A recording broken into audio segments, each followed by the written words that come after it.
I think we're live. I hope we're live. Welcome. If we are live, then welcome to the Flipping and Wholesaling Houses in New York show.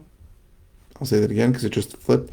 Welcome to the Flipping and Wholesaling Houses in New York show. I am Michael Pinter, where I teach you how to start flipping or wholesaling houses, or if you're already doing it, how to grow your business. Now, so I got a question, general question. What are the best types of leads to market to?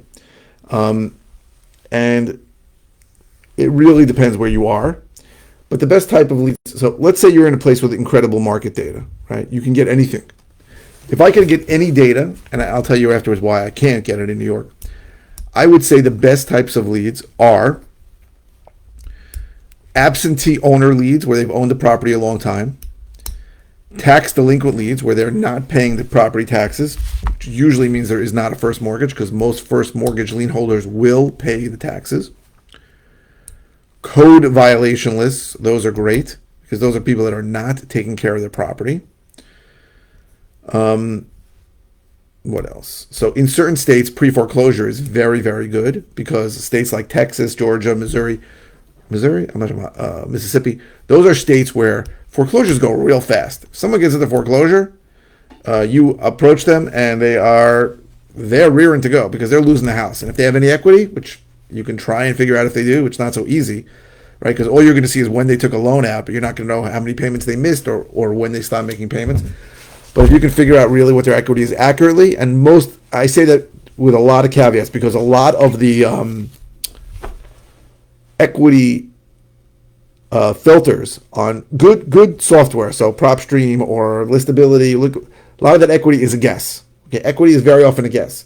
They don't really know what the balance of the mortgage is, because they don't know if the guy made more payments, prepaid it down, or missed payments. And if in foreclosure, chances are they did miss payments. And they don't really know what the value of the house is. Both of those are a guess, right? But I understand that people use it, and it's something to go on, and it's going to be right a lot. But those are great. Those are great lists, great niche lists, right? In some states, a divorce list is good, but divorce lists are usually very small. But a lot of that stuff, everything I just said, doesn't really apply much in New York, because in New York, it's very hard to get code enforcement lists, almost impossible. Very hard in a lot of counties to get tax delinquent lists. Do I not have a bottle of water? Jeez Louise.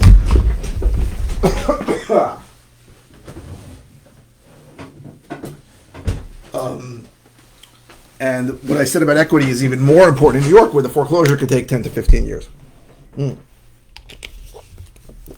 On that note, pre-foreclosure lists, not the greatest list in New York, right? What happens on a foreclosure, and I've known this because I bought houses at auction that were in foreclosure for a year that were vacant. And I could see, couldn't get in, but I got in. I had a huge pile of mail. I went through that mail. And there are probably 5 times as many pieces of mail from attorneys telling people who were in foreclosure in New York, don't worry, I can delay this for a long time. Don't sell your house.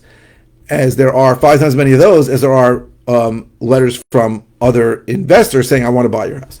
So I'd say more likely this can take a long time. Not as much urgency. More likely they're going to be contacted by an attorney who's going to tell them don't sell.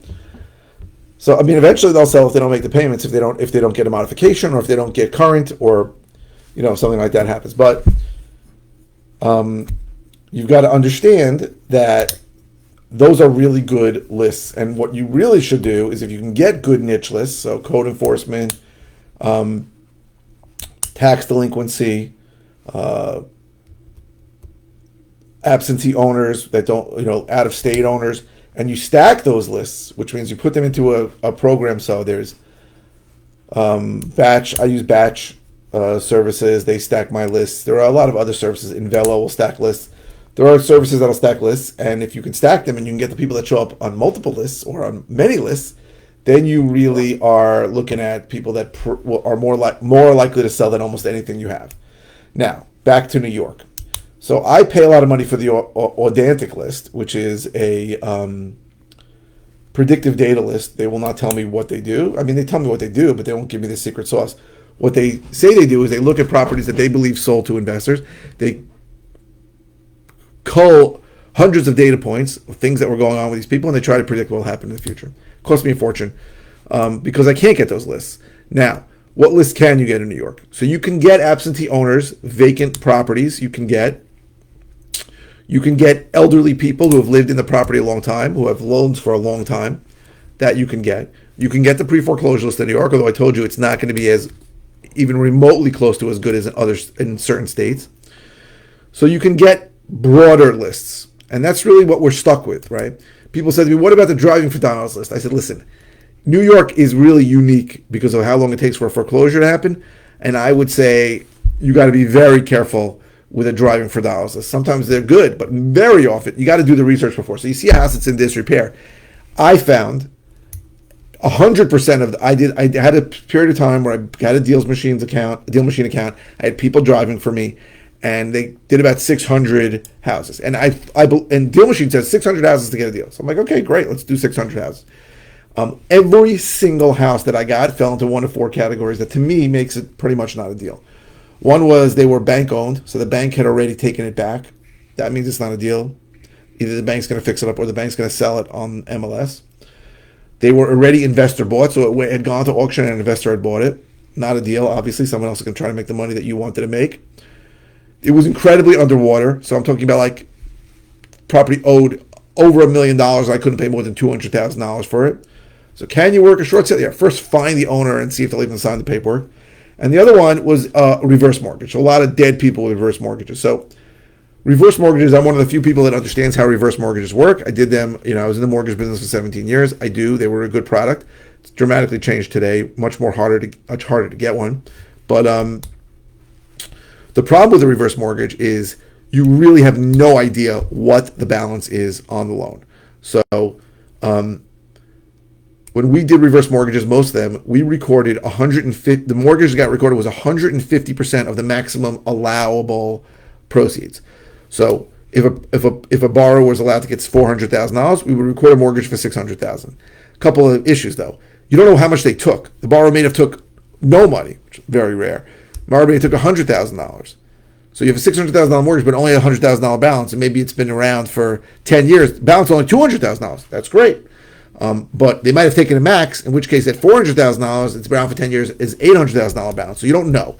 And the problem is the reverse mortgage services will not speak to anyone except the borrower, who's usually dead, or someone who could prove that they're the heir to the borrower. That usually means it's got to be gone through probate. They have to be the executor of the estate or the administrator of the estate, executor of the estate if they, personal representative as they say it in other states, if there was a will, and an administrator if they weren't, and it's like impossible, right? So you call. Sometimes I call up an heir and I go, "Hey, your mom had this house.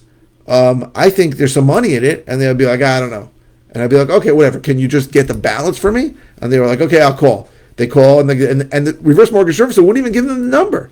So this is not something that I want to spend my time on. I don't want to work on short sales that have a very low likelihood of getting to the price I want, and I don't want to work on figuring out if the balance on a reverse mortgage is something I can work with. That's like, it's like almost a whole nother business. It's almost like a full-time job. And sometimes it's impossible, right? Let's say there are no heirs, so you can't find the heirs, or the heirs are second cousins that you found through a genealogist, and they don't want to have anything to do with it, and the reverse mortgage lender won't talk to them. You're really doing a lot of crazy things. So you can use broader lists in New York for sure. Driving for dollars, I think in New York is the only place where it's almost never going to work. Listen, if you research a property that's in terrible shape and there's nothing recorded on it, then you might want to find the owner because that could be good, right? But usually somebody's paying tax, or there could be tax liens on it, but you can pay them off. Takes forever. Even the tax liens in Nassau County, it takes 2-year redemption period, and then it'll take you 5 years to foreclose. So you have 7 years after the tax lien sells to still buy it or more. So those are the best leads that I would get inside and outside of New York. That's what I would do. Right? I still believe code violations, tax delinquent is really, really good. Property tax delinquent is a good deal, good thing to get. That's all I got for you. I hope this was helpful. If you're interested in all the ways I can help you, go to howtoflipnewyork.com or howtoflipandwholesale.com. If you are watching on YouTube, please subscribe. If you are watching on any media channel, please click the thumbs up. The likes really help me. A lot more people will see my videos, so keep clicking like. I really appreciate everyone that has. And please keep the comments coming. Please keep the questions coming. I post 5 times a week. I don't always know. In fact, I would say I never know what to say. So I look at the comments, and this came by request, so I'm here to answer your questions. That's what the point of this channel is, to help answer your questions.